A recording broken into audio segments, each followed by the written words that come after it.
அப்போஸ்தலன் யாக்கோபு எழுதின பொதுவான நிருபம் 1 அதிகாரம். தேவனுக்கும் கர்த்தராகிய இயேசு கிறிஸ்துவுக்கும் ஊழியக்காரனாகிய யாக்கோபு சிதறி இருக்கிற 12 கோத்திரங்களுக்கும் வாழ்த்துதல் சொல்லி எழுதுகிறதாவது: என் சகோதரரே, நீங்கள் பலவிதமான சோதனைகளில் அகப்படும்போது உங்கள் விசுவாசத்தின் பரீட்சையானது பொறுமையை உண்டாக்கும் என்று அறிந்து அதை மிகுந்த சந்தோஷமாக எண்ணுங்கள்.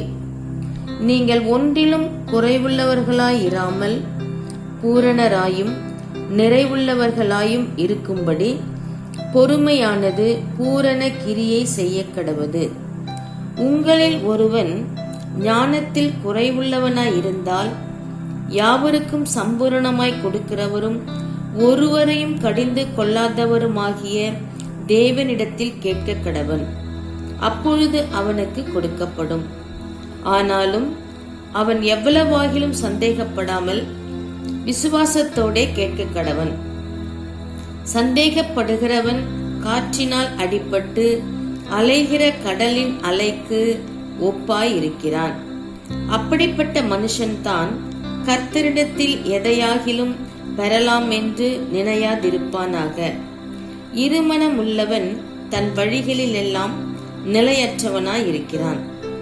தாழ்ந்த சகோதரன் தான் உயர்த்தப்பட்டதை குறித்து மேன்மை பாராட்ட கடவன். ஐஸ்வர்யவான் தான் தாழ்த்தப்பட்டதை குறித்து மேன்மை பாராட்ட கடவன். ஏனெனில் அவன் புல்லின் பூவை போல் ஒடிந்து போவான். சூரியன் கடும் வெயிலுடன் உதித்து புல்லை உலர்த்தும் போது அதன் பூ உதிர்ந்து அதன் அழகான வடிவு அழிந்து போம். ஐஸ்வர்யவானும் அப்படியே தன் வழிகளில் வாடி போவான். சோதனையை சகிக்கிற மனுஷன் பாக்கியவான். அவன் உத்தமன் என்று விளங்கின பின்பு கர்த்தர் தம்மிடத்தில் அன்பு கூறுகிறவர்களுக்கு வாக்குத்தத்தம் பண்ணின ஜீவ கிரீடத்தை பெறுவான். சோதிக்கப்படுகிற எவனும் நான் தேவனால் சோதிக்கப்படுகிறேன் என்று சொல்லாதிருப்பானாக. தேவன் பொல்லாங்கினால் சோதிக்கப்படுகிறவர் அல்ல, ஒருவனையும் அவர் சோதிக்கிறவரும் அல்ல.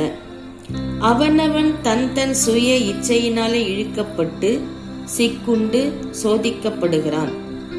பின்பு இச்சையானது கர்ப்பம் தரித்து பாவத்தை பிறப்பிக்கும். பாவம் பூரணமாகும் போது மரணத்தை பிறப்பிக்கும். என் பிரியமான சகோதரரே, மோசம் போகாதிருங்கள். நன்மையான எந்த ஈவும் பூரணமான எந்த வரமும் பரத்திலிருந்துண்டாகி ஜோதிகளின் பிதாவிடத்திலிருந்து இறங்கி வருகிறது.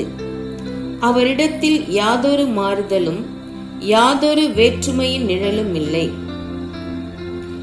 அவர் சித்தம் கொண்டு தம்முடைய சிருஷ்டிகளில் நாம் முதற் பலன்களாவதற்கு நம்மை சத்திய வசனத்தினாலே ஜெனிப்பித்தார்.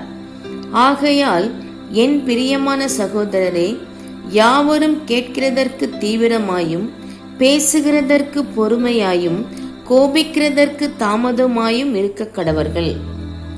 மனுஷனுடைய கோபம் தேவனுடைய நீதியை நடப்பிக்க மாட்டாதே. ஆகையால் நீங்கள் எல்லாவித அழுக்கையும் கொடிய துர்க்குணத்தையும் ஒழித்துவிட்டு உங்கள் உள்ளத்தில் நாட்டப்பட்டதாயும் உங்கள் ஆத்துமாக்களை ரட்சிக்க வல்லமை உள்ளதாயும் இருக்கிற வசனத்தை சாந்தமாய் ஏற்றுக்கொள்ளுங்கள். அல்லாமலும் நீங்கள் உங்களை வஞ்சியாதபடிக்கு திரு வசனத்தை கேட்கிறவர்களாய் மாத்திரமல்ல, அதின்படி செய்கிறவர்களாயும் இருங்கள். எண்ணத்தினாலெனில் ஒருவன் திருவசனத்தை கேட்டும் அதின்படி செய்யாதவனானால் கண்ணாடியிலே தன் சுவாப முகத்தை பார்க்கிற மனுஷனுக்கு ஒப்பாயிருப்பான். அவன் தன்னைத்தானே பார்த்து அவ்விடம் விட்டு போன உடனே தன் சாயல் இன்னதென்பதை மறந்து விடுவான். சுயாதீன பிரமாணமாகிய பூரண பிரமாணத்தை உற்று பார்த்து அதிலே நிலைத்திருக்கிறவனே கேட்கிறதை மறக்கிறவனாயிராமல் அதற்கேற்ற கிரியை செய்கிறவனாயிருந்து தன் செய்கையில் பாக்கியவானாயிருப்பான். உங்களில் ஒருவன் தன் நாவை அடக்காமல் தன் இருதயத்தை வஞ்சித்து தன்னை தேவபக்தி உள்ளவன் என்று எண்ணினால் அவனுடைய தேவபக்தி வீணாயிருக்கும்.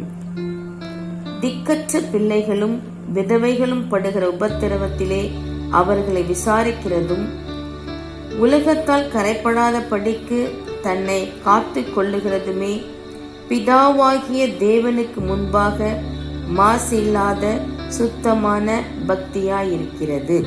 ஆமேன்.